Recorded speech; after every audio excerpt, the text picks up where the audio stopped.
All right, guys.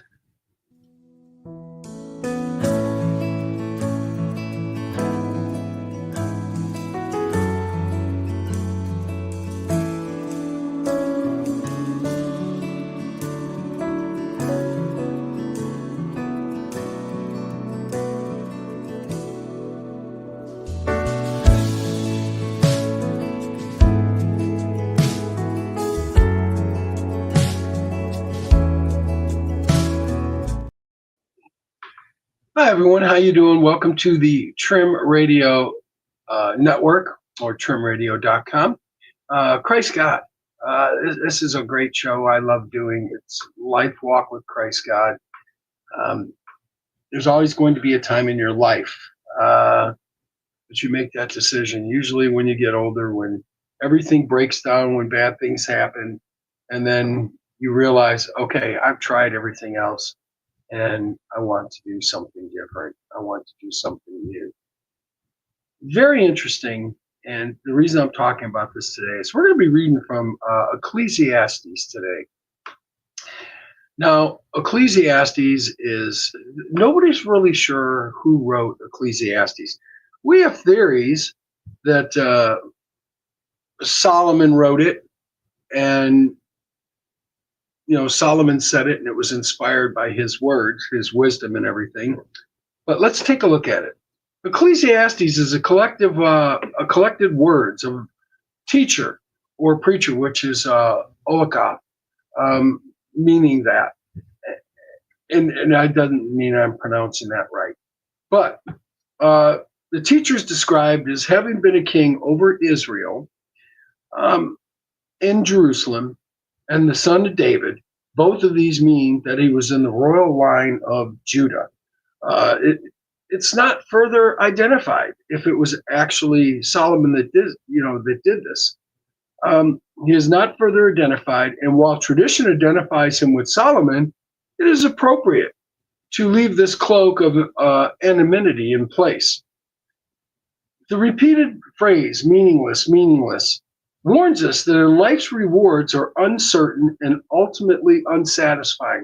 And why is that? Have you ever noticed when things are going great, we do a couple of things as human beings. First of all, we stop giving praise, glory to God because we're satisfied. So, yeah, need to hear from us, right? We get into this habit. But then sometimes we want more. We always want more. And why is that? Why are we not satisfied? Paul mentions many times, I know what it's like to be hungry. I know what it's like to be abased. I know, and he writes this. He's comfortable no matter what position he is in. But everybody else in the world still doesn't get that. So they want more. They want more and more and more and more. And then your heart gets corrupted. And the things that you're asking for, I know Christ says, hey, whatever you ask for, knock. My Father will give it. Knock on the door, invite us in. Let us be a part of your life. Let us be there. And whatever you ask of him, he'll give it. But the most key important thing is it has to be a precious thing that is an honest, a righteous thing from God. If you're going to sit here and ask God for a lottery ticket or the numbers on that, I'm sorry, you're going to still be wanting more and more and more. It's not something that is in the interest of holiness and of God. So we get trapped in this thing that what are we asking for? And then you get people that are honest to pray, God, please bring me healing, bring peace to the world, or bring this. And again, we don't do that either. And the reason that I'm bringing this up is I found myself in this a lot of times. I'd be asking for more, and I'm thinking, but these things that I'm asking for aren't worth anything to begin with. Why am I asking for these things? The things that we should be asking God for is, God, give us more knowledge about you. Give us more information on you, how to become closer, to draw to you. And as I look at today, and I look at the world today, and I've become very, uh, how do I say, discouraged.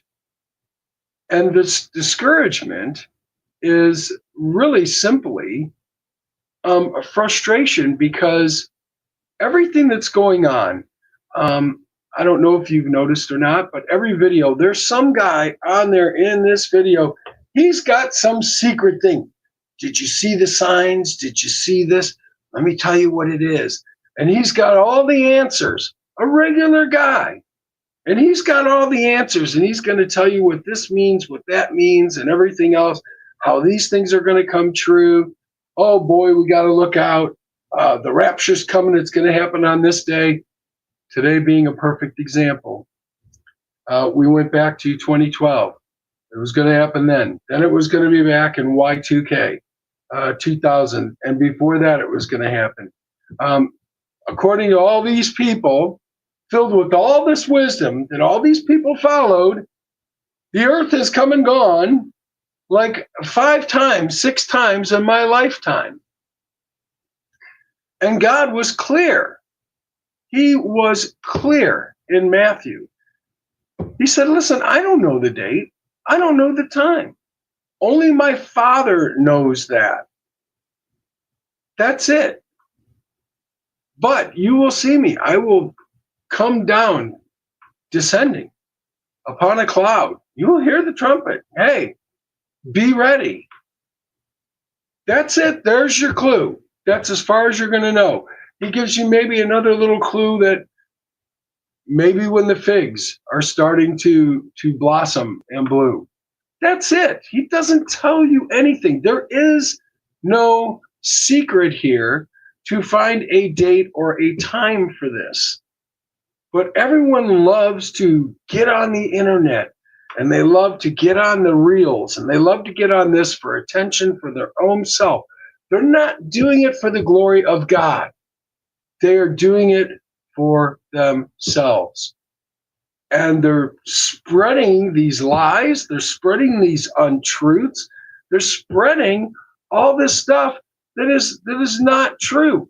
And if you ask them, they're cherry picking areas that absolutely is frustrating, because you're like, well, wait, that doesn't mean that at all. You're taking parts of one part, mixing it together with another part, trying to make a point so somebody sees it your way.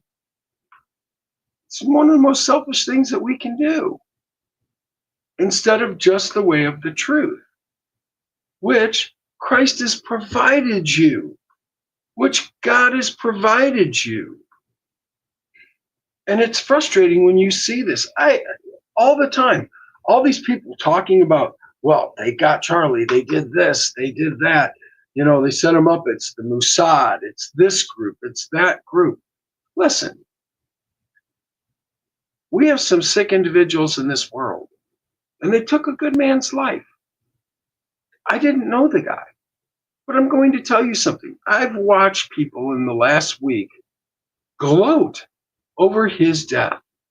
I have watched people say that he spits out hatred and rhetoric and all this other stuff.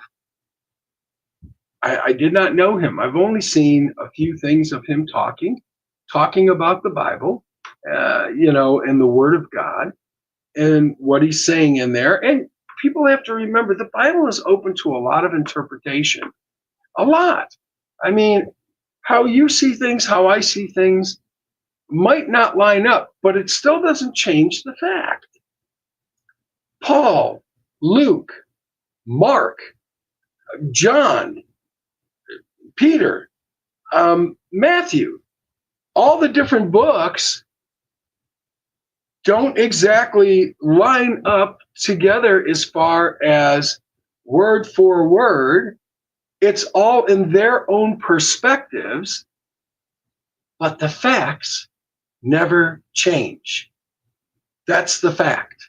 It never changed, and it never will, and it can't, because the events took place.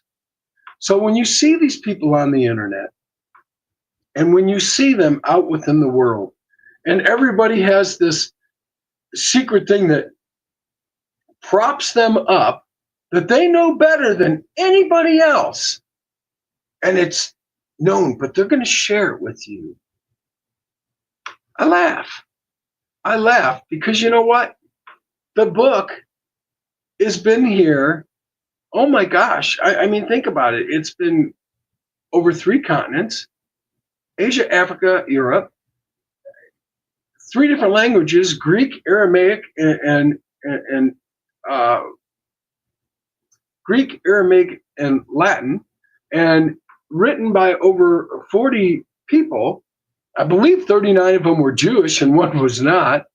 And then on top of that, over a span of 1,500 years. It's not a hidden book. Everybody has access to it. That's the whole point of it. So there is nothing that is not known to everybody who wants to see it, to make known. That's the beauty of how God set this up. That's the beauty. That's everything that Christ has done. There's an old covenant and a new covenant. Everything that has happened, from the prophets to everybody else, from all the witnesses throughout the world, nothing is hidden. It's right there out in the open. So when you see these videos on there, and everything's a video now, no more is it just for the good of man. It's all these videos they'll take. It's either people fighting online, it's people talking about how to get somebody back because of what they said about Charlie Kirk. It's either it's all political. It's political. It's garbage. These are the things that the whole reason for the sower of the seed parable that Christ gives in Matthew. You know, first the seeds drop off on the ground, and right away they're scooped up. Satan grabs them. And what do we know about Satan? He comes to steal. What does he do? He lies, steals, destroys. Steal, kill, and destroy. So in that aspect of him doing that, first thing he does is steal away those people. The next ones, hey, they fall on a rock. And you know, they're starting to come on up. They look like they're pretty happy about it, but they fall away for whatever reason. They're not invested. So they become scorched. Boom, they're gone. The next group, hey, guess what? You know, they fall into the ground, into thickets and to thorns. So they come up. Oh, yeah, man, they're ready to go. This is great. I love it and everything like that. But then the troubles of this world, the internet, the people, all the wars, rumors of wars. We've got one guy over there who says he's Christ. So he's walking around. He's not going to be the first. He's not going to be the last. God warned us of this. Christ warned us of this. He even makes it clear. They're going to say, here I am. There he is. He's over here. He's over there.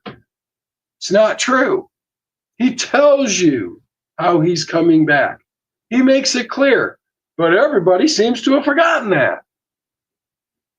So what happens? The people that are supposed to come up get choked out by worldly affairs. And then they lose their way. And then you have the good seed that falls on the ground. Now it sprouts, it comes up, it takes hold because they start to see the world for what it is, not their home. And guess what? They bear much fruit and they talk to others and they get others to understand. And they end up saving people through Christ. God uses them as a tool through God. Just, I want you here. You need to be here at this spot at this time. And he's not going to tell you. He just makes it happen. This person needs encouragement. This person needs love. This person or these people. I'm giving you a purpose. And it's hard to find our purpose. Oh, man, it's frustrating. And now I find myself, I went to the Greek Fest and I got inside the church, and Sherry had never been inside of a Greek church. And she was just, we're looking at the pictures and I'm showing her, I said, the hand paintings that you see inside the church. And understand something. Um, I follow a spiritual relationship with God. I'm not condemning any church. I'm not condemning anything like that. For me, after being sick, having the illnesses that I have, I try to just sit at home. I pray to God to give me knowledge, to give me wisdom.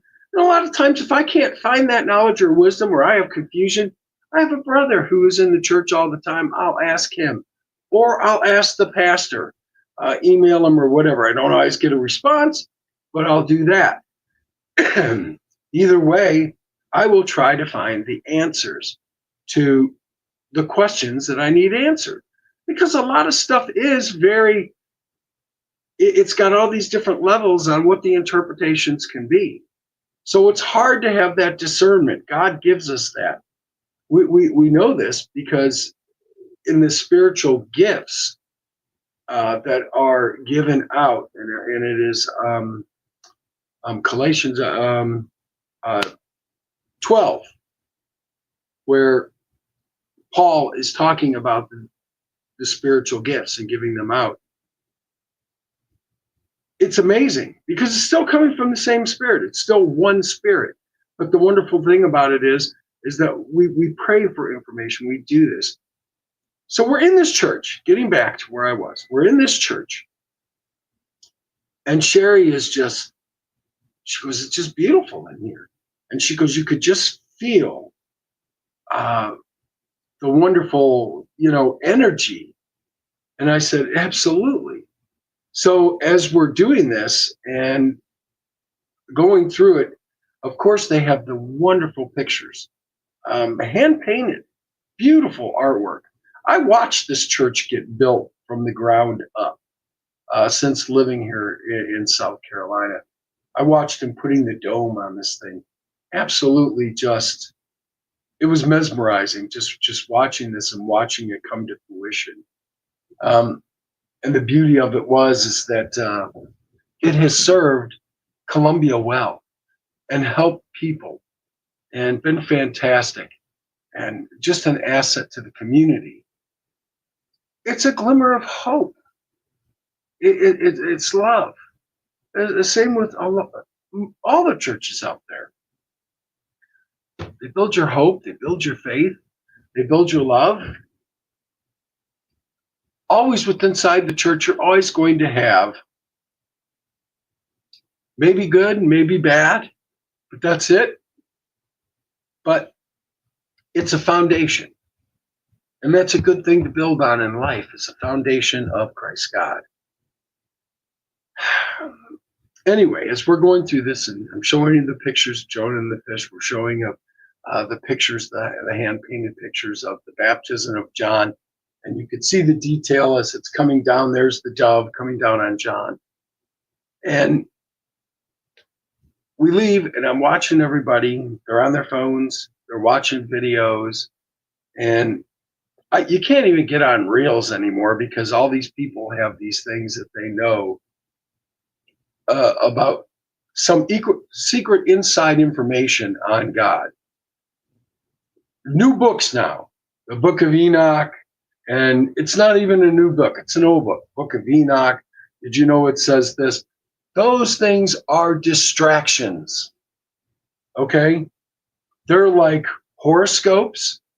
They're like, hey, you're born in January, you're an Aquarius. There's so much more. Lottery tickets and everything else. And what are they? These are divination things. These are things that are not good. They're you want to call them demonic. I call them distractions. And the reason that I say that is because it's taking you off of the course of what the Bible really was for. I've said this, God knows how many times on here. The Bible is the greatest true love story that was ever written.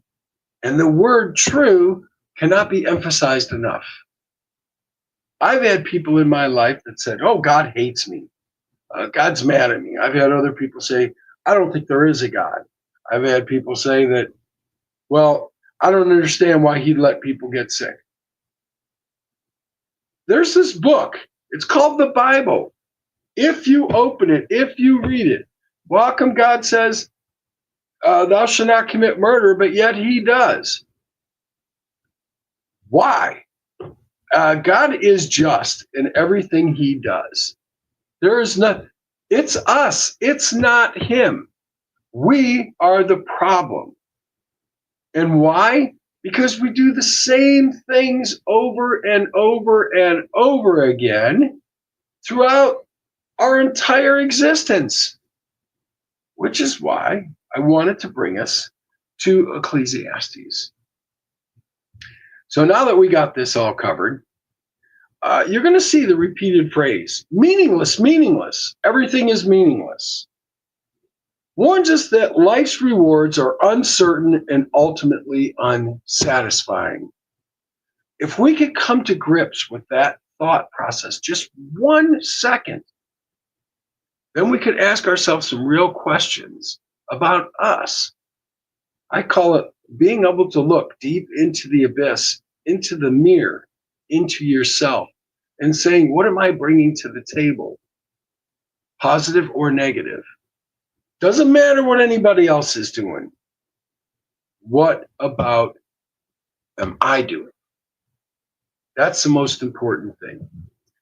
The teacher pursues this insight in a long discourse that shifts between prose and poetry and between autobiography and straightforward teaching.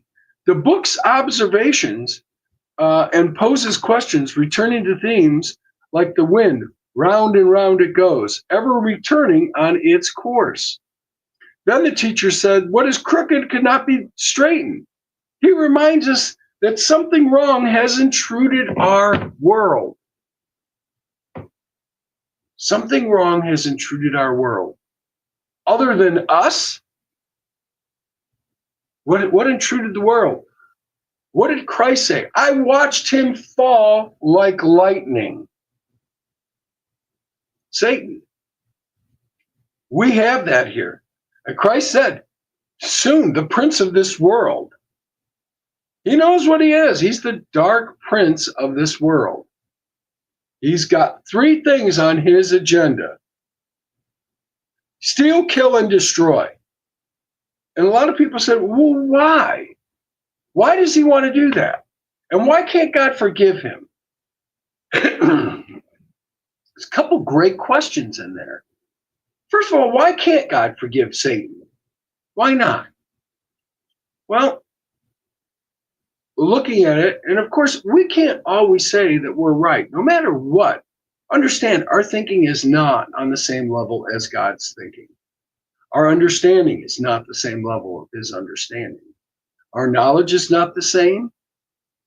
Our brains are like this big, and we're going to compare it to the most powerful, greatest, I mean, just God, outside of everything, time, space, matter. No. So, but this is what I see in my own interpretation, and maybe yours is different. Satan, created by God, this beautiful angel, and he's given this beautiful ability to play musical instruments and everything else. Either somehow, I don't know, got a glimpse, thought of himself more than he ought, but then he goes whispering in the ears of other angels to the tune of 1/3 of the angels' fall. Okay? But where did he commit that sin? Where was this atrocity, this betrayal committed? On the holy of most holy grounds, places, heaven. No, he's not going to be forgiven. Did God forgive Nadab and Moses and Aaron's other son in the tent when they were offering the incense and everything to God? No. And he consumed them with fire. Now, Aaron was the high priest. We know this. And of course, they got consumed. This is in Exodus. And Moses is like, you got to straightforward. Do not turn to the right. Do not turn to the left. And they did. But why? Because they were in the most holy of holy places, inside the tabernacle, where is the tent of meeting with God coming to us. So that's why they're not going to be forgiven. They did that. It's choice. God's burdens, God's decrees, statutes, covenants, yokes are light compared to what this world offers us. But why are we stuck in this trap? And I keep going back.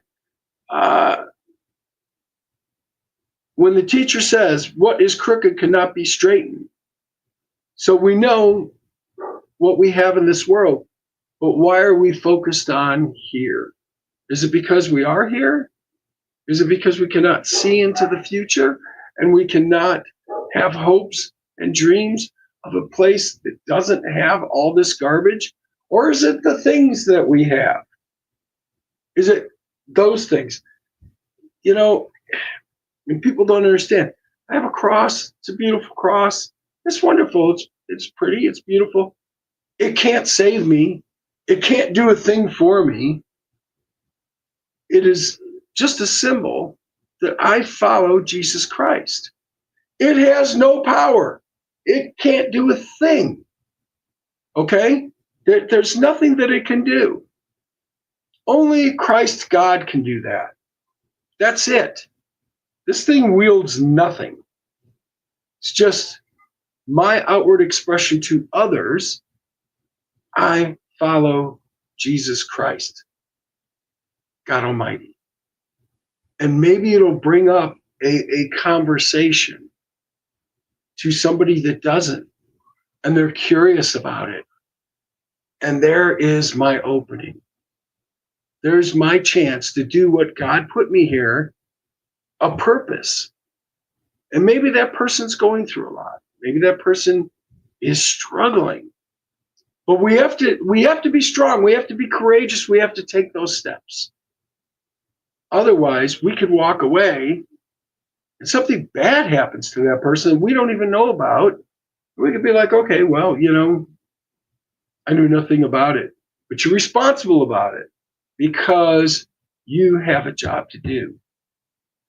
We just have to figure out what our job is. It's hard to do that. I'm still trying to figure it all out. But nothing new under the sun. And this is what I try to get people to understand. When you see these videos, when you see all this, there is nothing new. Nothing new. Nothing from today that wasn't done yesterday, that won't be done tomorrow until Christ comes. Nobody can name one thing. It is impossible to name one thing.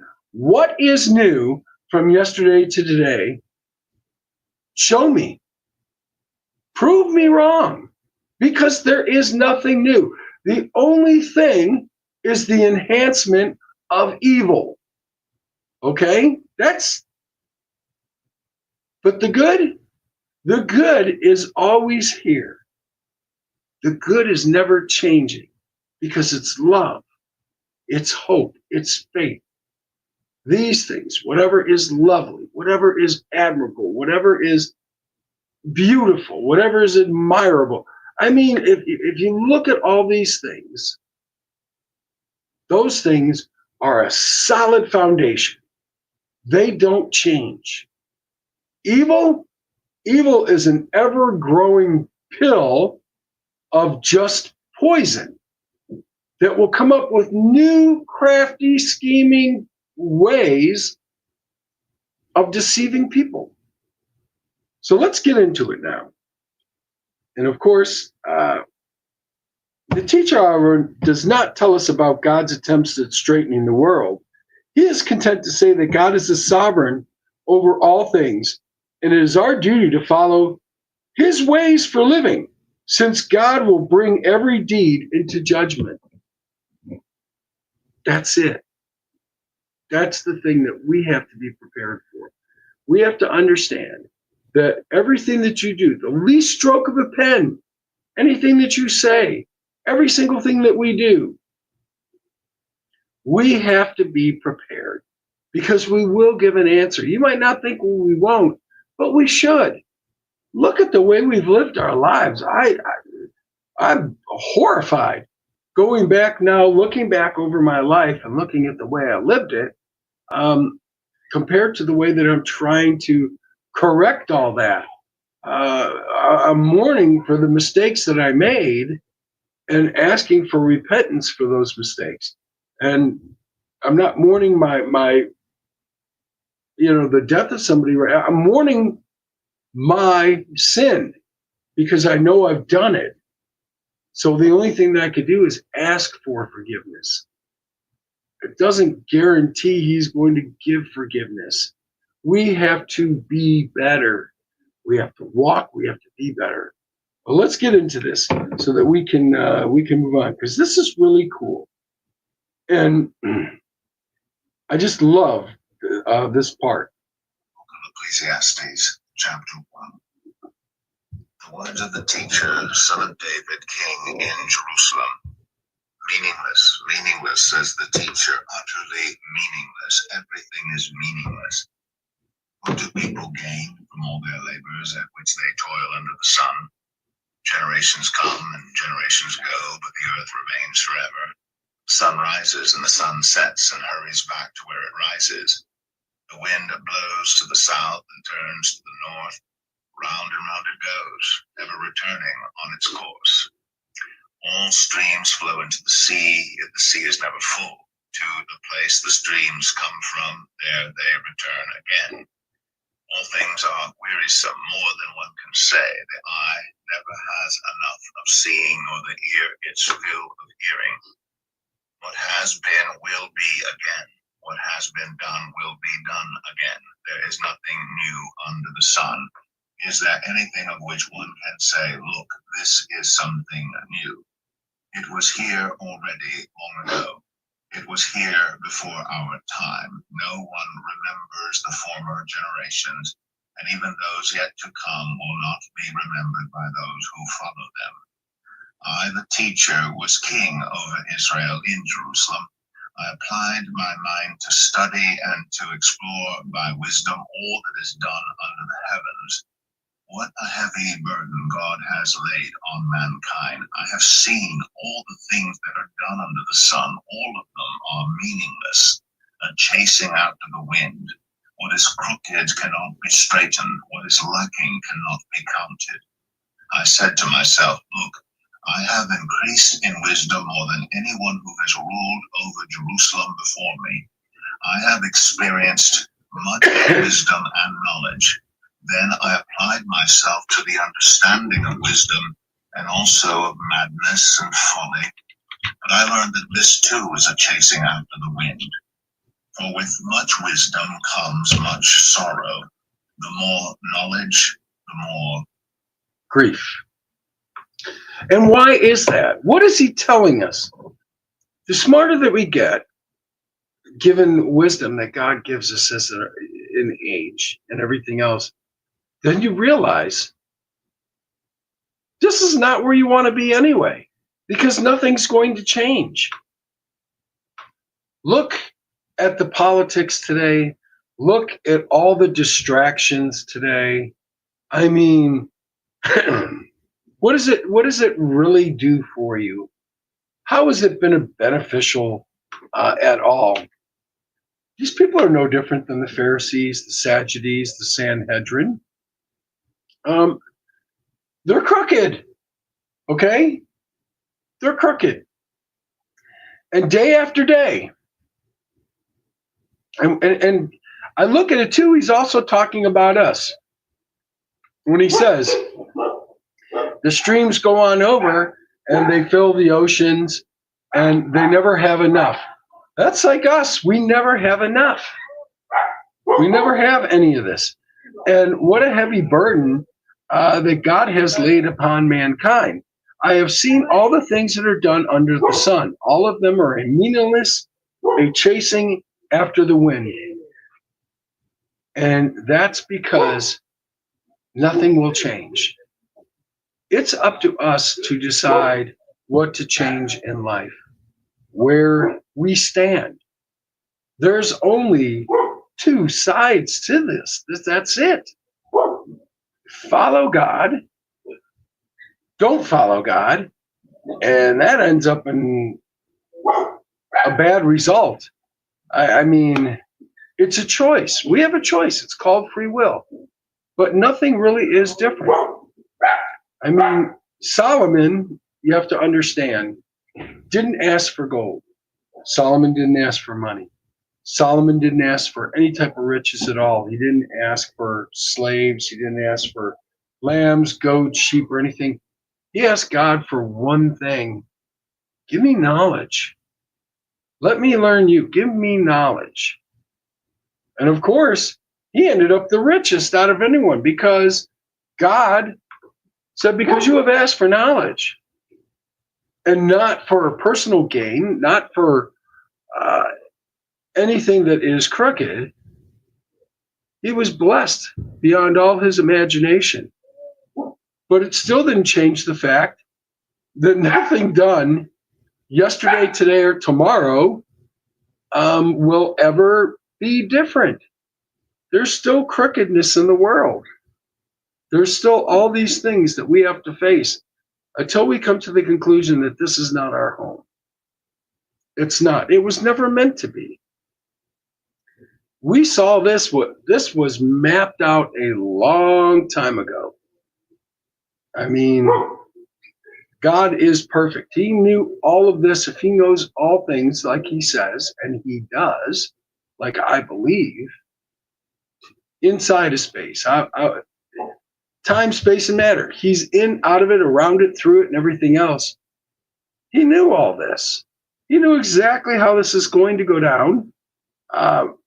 He knows exactly what's going to come.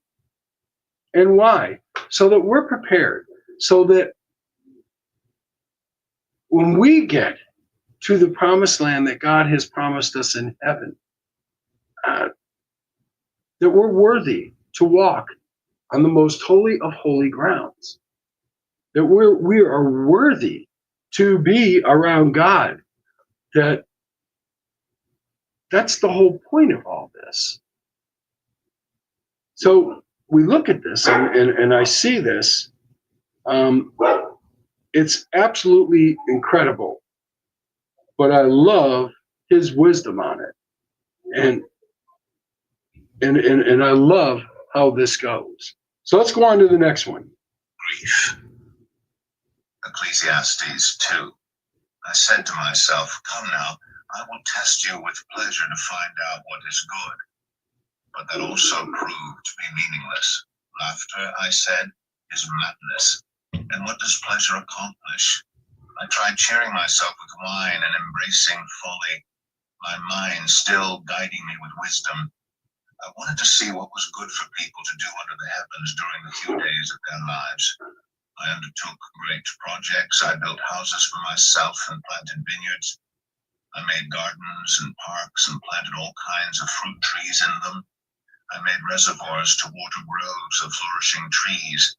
I bought male and female slaves and had other slaves who were born in my house. I also owned more herds and flocks than anyone in Jerusalem before me.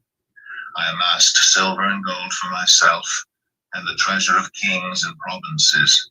I acquired male and female singers and a harem as well, the delights of a man's heart. I became greater by far than anyone in Jerusalem before me. In all this, my wisdom stayed with me. I denied myself nothing my eyes desired.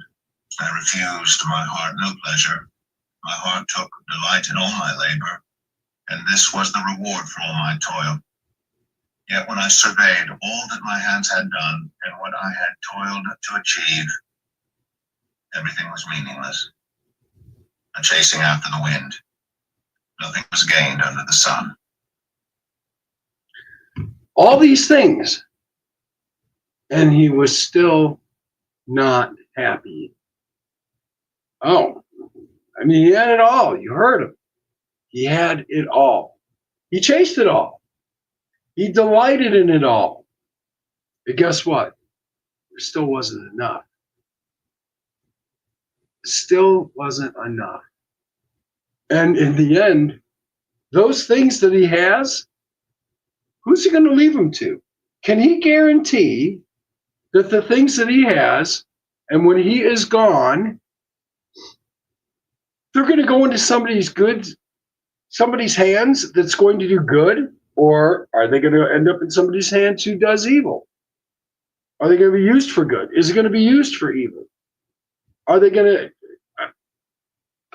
That's why it doesn't change. So here we go. Let's continue on. Then I turned my thoughts to consider wisdom and also madness and folly. What more can the king's successors do than what has already been done? I saw that wisdom is better than folly, just as light is better than darkness. The wise have eyes in their heads, while the fool walks in the darkness. But I came to realize that the same fate overtakes them both. Then I said to myself, the fate of the fool will overtake me also. What then do I gain by being wise? I said to myself, this too is meaningless. For the wise, like the fool, will not be long remembered. The days have already come when both have been forgotten. Like the fool, the wise too must die. So I hated life, because the work that is done under the sun was grievous to me. All of it is meaningless, a chasing after the wind. I hated all the things I had toiled for under the sun, because I must leave them to the one who comes after me. And who knows whether that person will be wise or foolish. Yet they will have control over all the fruit of my toil, into which I have poured my effort and skill under the sun. This too is meaningless. So my heart began to despair over all my toilsome labor under the sun. For a person may labor with wisdom, knowledge, and skill, and then they must leave all they own to another who has not toiled for it.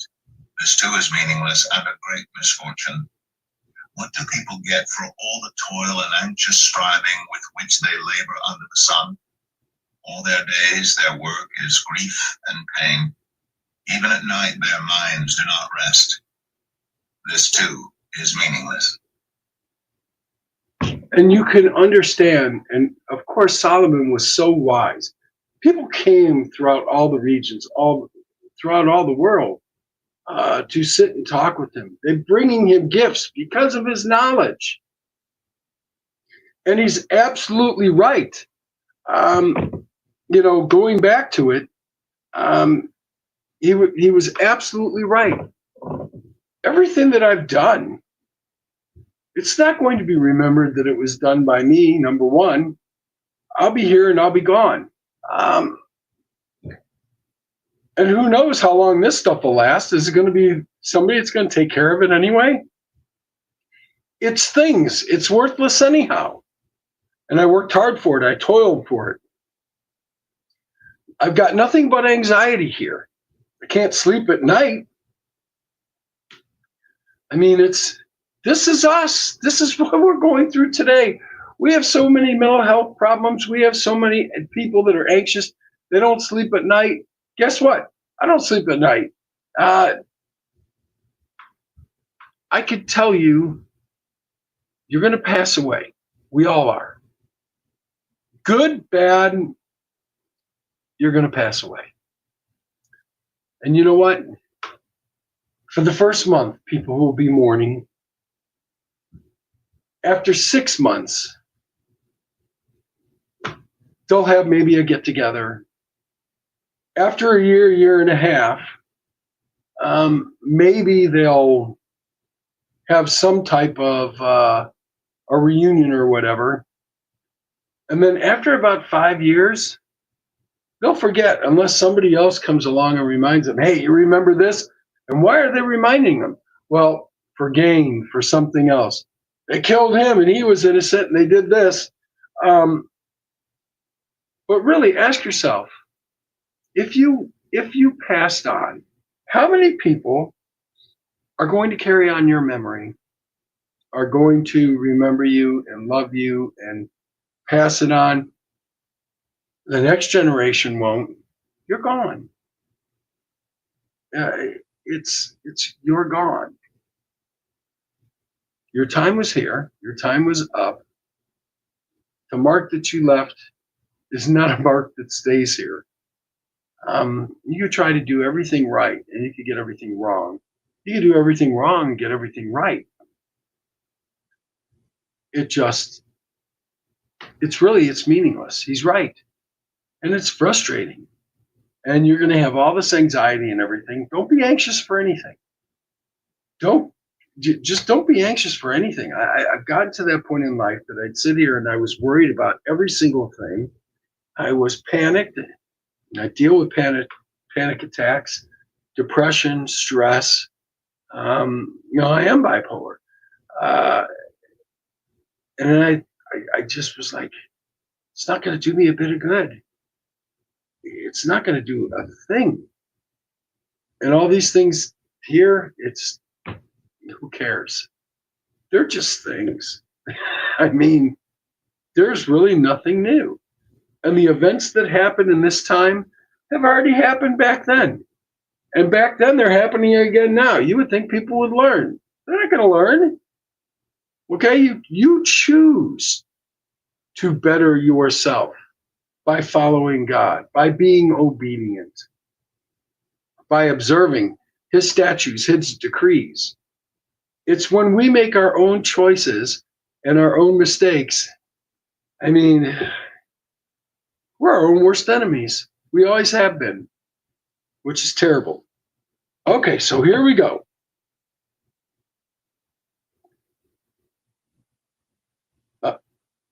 Let's get this, make sure I got this right here. Every once in a while.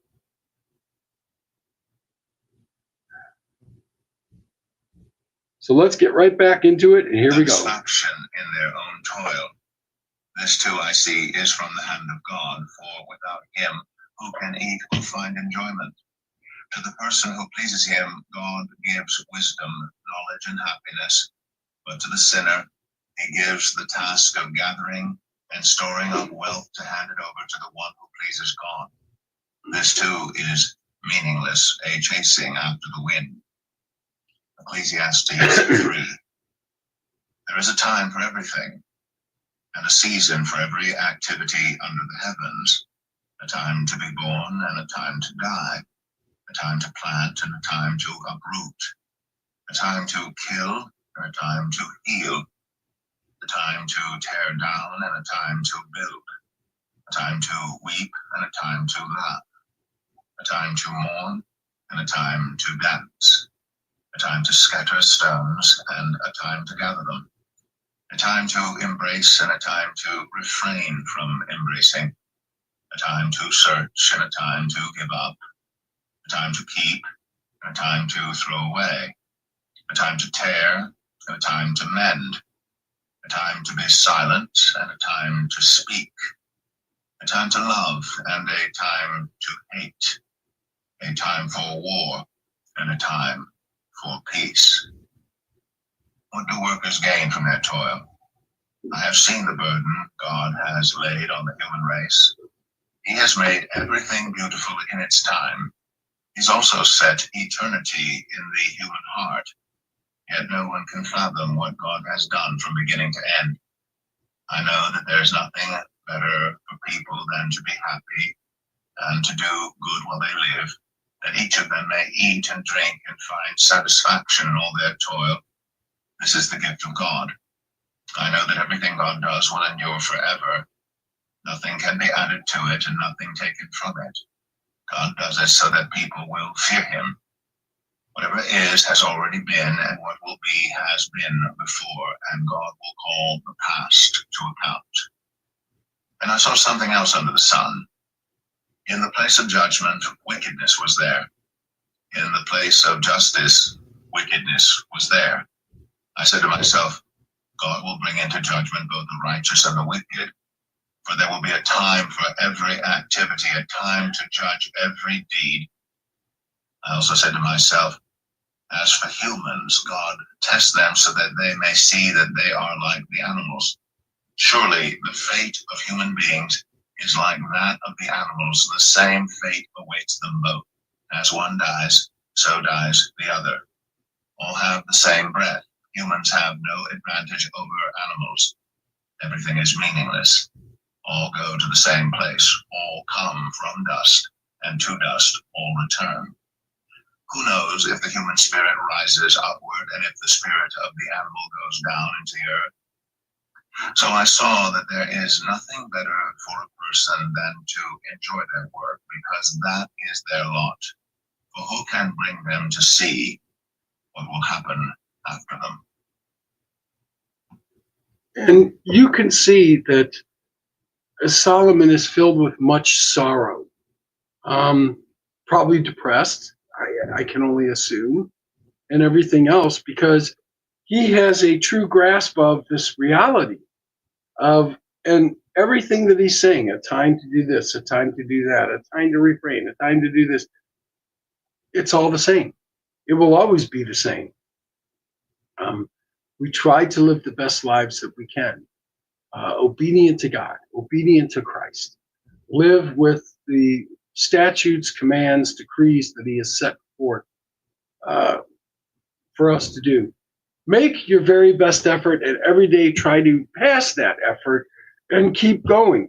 Catch yourself doing the things that you used to do in the past and cut it off. Say, no, I recognize this. And you're going to do that the rest of your life. And most importantly, pick up the book. How hard is you can read novels, you can read murder mysteries, you can watch television shows that bring you absolutely nothing.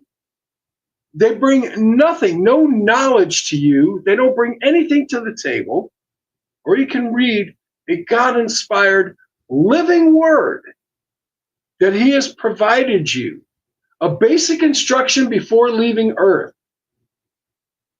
What have you got to lose? When these people say, I don't believe in God and I don't do this, but you believe in this other stuff and you're going to say, I don't believe in God. And then I ask myself, then how would you know what you believe in to begin with? Don't make excuses. Don't do that. We have enough of that in the world today. I mean, I don't care if you're good or bad. Guess what? You're going to die. You're going to be called into account. We all are. I am. Be fearful. I know I am. How am I going to explain everything in my life that I have done? I can't even come up with one rational excuse from one sin to the next. I don't have it. And you know what? There is none. There is none. Except I messed up. Forgive me. Please.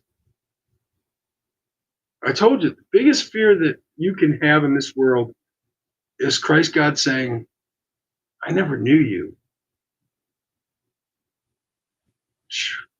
That's the scariest part. Well, listen, I'm going to leave you with that. Just don't be scared. Don't be afraid. Nothing that's happening today hasn't already happened. And nothing today in the future, guess what? It'll be the same deal. And then they'll look back and they'll say, man, it's been the same as today, tomorrow, yesterday. Okay.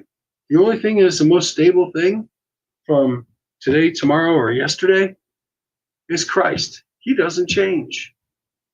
That's the one sure bet. The one sure, glorious, wonderful thing. Not thing, just being that is worth anything. Christ God.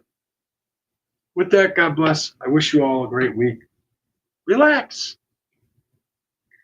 Follow him. Follow his word. Enjoy it.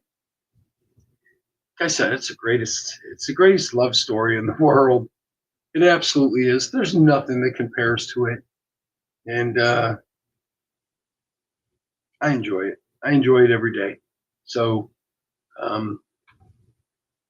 follow God. What do you got to lose? You while you're alive, you have nothing to lose. When you're dead, you got everything to lose. So pick up a book, read, and then don't stop. Read every day the rest of your life. Take care, guys.